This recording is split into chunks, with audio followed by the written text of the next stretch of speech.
Yo guys, welcome back to Real Talk TV. Today I'm going to be doing a little update on the latest Real Madrid news and the transfer news. So let's just get straight into it. Real Madrid defender set to stay after requesting to see out his contract.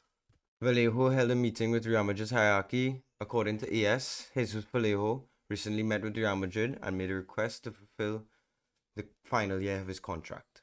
The club has opted not to exert pressure, leaving his future in his own hands. Whether he decides to leave at the club, they support his decision.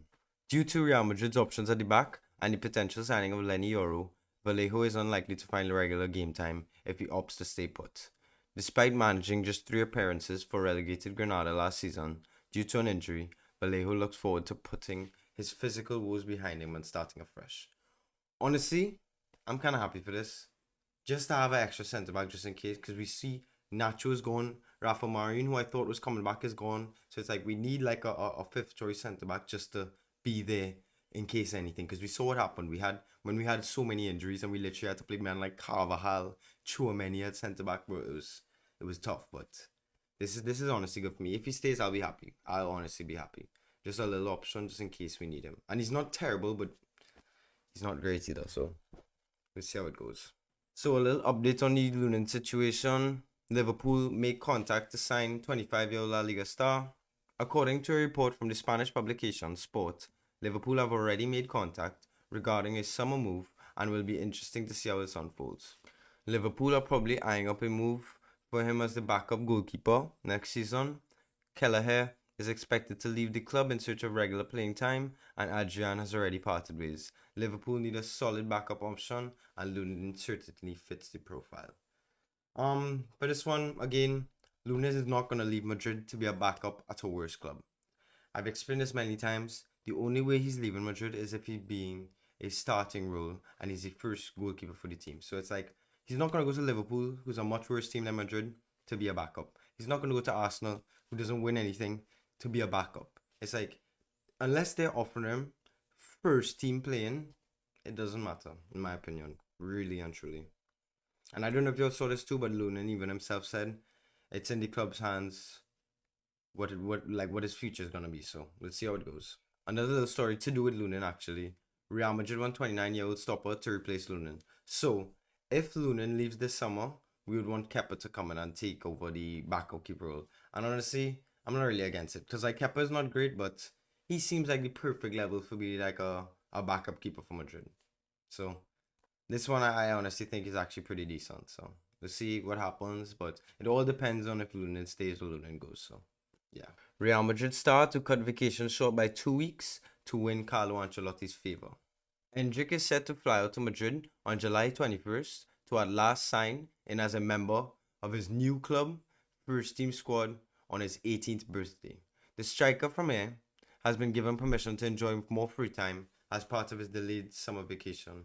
But Endrick, it is understood, has absolutely no intention of taking Real Madrid up on their offer.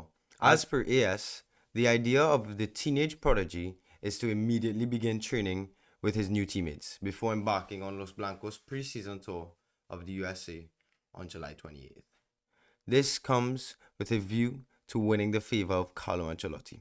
Endrick is set to be faced with stiff competition in his battle for minutes at the Bernabeu this season, but evidently the Brazilian considers himself as more than up to the task. Yeah, honestly, this is great, bro. Like when I see this hunger and mentality with the youths, it makes me so happy. We saw the same thing with Goulet, because Goulet said even no matter how far I reach in the tournament, I will be there from the start of preseason. And now we're seeing it with Endrick, and this is the mentality you want, the hunger, the mindset to go at it. Because when you have players like Vinny, Rodrigo, Mbappe ahead of you, it's hard to even think you get minutes in the team, but you have to have that mindset to push on, want to go for it. You have to have that hunger.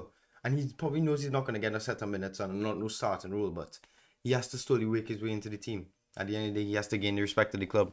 So this is great for me. This is great for me. I'm not going to lie. Real Madrid have identified an alternative to Lenny Yoro. Lazio's Mario Gia is thought to be Los Blancos' backup option, and the 23-year-old is already familiar with Real Madrid as he spent 4 years in the Castilla setup from 2018 to 2022.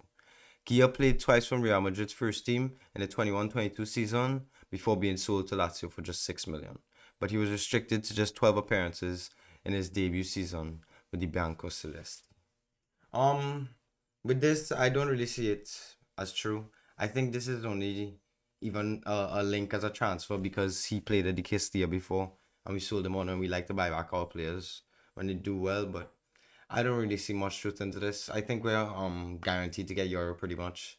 Man, you keep trying, but it's not gonna happen. Yoro is convinced by the project of the club, and he's convinced by the role he's going to get. So I think we're going to get through the Frenchman, in my opinion. And finally, the squad numbers, just in case y'all didn't notice, changes have been done. Camavinga is now number 6. Valverde number 8. Mbappe is the number 9. Goulet changed to 15. Chouameni number 14. You know, he getting that heritage with Casemiro and Xabi Alonso were both number 14s. Defensive mid beasts. I don't think there was any other changes actually number wise. But yeah. So yeah, that's it for today, guys. Let me know your thoughts. Let me know if you all agree with my opinions. But yeah, don't forget to like, share, subscribe. And I'm out. Peace.